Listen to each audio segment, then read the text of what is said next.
안녕하세요 여러분. 오늘은 6번째 시간이에요. 저번 여태껏 이제 첫 번째 시간에 이중언어가 주는 강점에 대해서 얘기를 했고, 두 번째 시간에는 우리가 그 외국어를 배우는 잘못된 통념에 대해서 얘기를 했고요.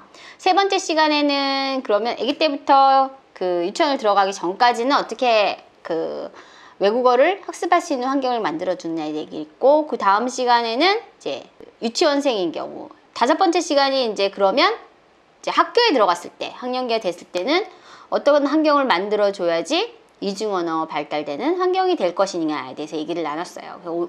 오늘은 제가 이제 그러면 그래 환경을 만들어주는 게 중요한데, 뭐 아기 때까지는 어떻게든 뭐 듣게 해주고 말해주고 이렇게 할 수 있지만, 이제 학년기에 들어가면 이제 사실은 그때는 이제 부모가 손을 더 이상 쓸 수 없는 경우도 발생할 수 있고, 지식이 들어가다 보니 어딘가 기관을 보내야 되는 경우도 발생할 수 있고요. 그리고 이제 어떤 프로그램에 참여시키는 경우도 발생할 수 있는 거죠. 왜냐하면 부모님이 이제는 내가 해줄 수 있는 범위는 벗어난 것 같다라고 생각할 수도 있거든요. 그러면 내가 이제 부모님으로서 이제 좋은 외국어를 발달시킬 수 있는 프로그램이 뭘까? 이제 학원을 알아볼 수도 있고, 기관을 알아볼 수도 있고, 어떤 그 캠프나 이런 걸 알아볼 수도 있는데, 특히 이제 학원을 알아볼 경우는 부모님이 뭘 확인을 해봐야 되는가에 대한 얘기도 나와 있어요. 가장 강조하는 게 있어요. 그 학원의 교육 철학이 뭐냐. 책을 같이 얘기하면서 얘기 드렸던 것 중에, 이중언어의 가장 큰 강점은 특히 언어 발달되는 거는 문화를 기반으로 가는 부분이기 때문에, 다른 영어를 배우는데도 그 문화를 무시할 수는 없거든요. 그럼 영어가 어떤 문화로 발달이 됐는지, 그러면 영어에 대해서 바라본 그 언어가 발달되는 시각의 차이는 무엇인지 이게 나오거든요. 선생님들이 가리키는 그 기관에서는 문화의 차이를 가리키느냐, 이 부분을 확인을 꼭 해봐야 된다는 거죠. 아이가 나이가 들수록 이제 그 학령기가 점점 되고 정체성을 찾아가는 시기면, 자기가 스스로 이 언어를 배울 때는 이때는 이런 가치관이었고 이때는 이런 가치관인데, 어떤 책을 읽었는데 굉장히 가치관에 혼란도 올 수 있거든요. 이때 이런 문화에서는 이런 시각이 보이는 거고, 이런 문화에서 이런 시각이 보일 수 있어 라는 어떤 그 차이점을, 문화의 차이점과 문화의 차이성으로 오는 언어의 차이점을 얘기해 줄 수 있는 이런 선생님들이 있는가, 그리고 그런 교육을 하고 있는가라는 프로그램을 확인해 보셔야 된다는 거죠. 그리고 수업 자료는 애들이 지루하진 않는가, 환경은 어떤가, 선생님들은 어떤가. 꼭 원어민일 필요는 없지만 원어민 정도까지 아이에게 그 정도 구사할 수 있는, 그 정도까지 수준까지 할 수 있는 선생님들은 있느냐 없느냐의 또 차이도 있거든요. 이런 것도 확인하고, 그리고 언어를 그냥 너무 지루한 학습 도구로만 하고 있는 건 아닌가, 언어를 진짜 재미있게, 언어로서 재미있는 놀이를 하고 있는가, 내가 다른 문화를 배워가는, 다른 책을 읽어가면서 배울 수 있는 게, 이 언어를 알아가면서 내가 새로운 시각을 보고, 이 언어를 알아가면 재미있구나, 다른 걸 또 볼 수 있구나, 이런 재미를 느끼게 해주는가, 이런 것도 또 봐야 되고요.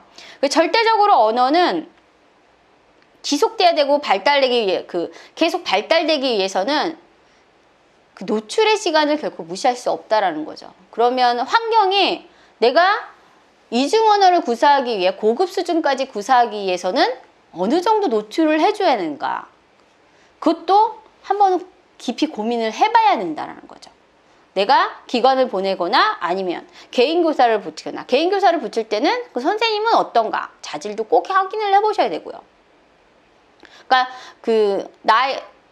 아이에게 이중 언어를 가질 수 있는 환경을 만들어주기 위해서는 여러 가지를 고민해 봐야 되는데, 그 학원이나 이런 걸 알아볼 때는 꼭 가서 어느 학원은 어떤 철학을 가지고 어떤 방법으로 어떤 수업 방식으로 하고 있는가도 보고, 선생님은 어떤 정도 수준인가, 선생님이 쓰는 단어들이나 이런 것들은 어느 정도, 사실 이 정도까지 하려면 부모님도 어느 정도는 알아들을 수 있는 정도 수준이 돼야 된다고 저는 생각하거든요. 그래서 제가 계속 강조하는 부분에, 엄마표 영어를 하기 위해서는 엄마가 계속 공부했으면 좋겠다라는 얘기를 계속 드리는 거예요.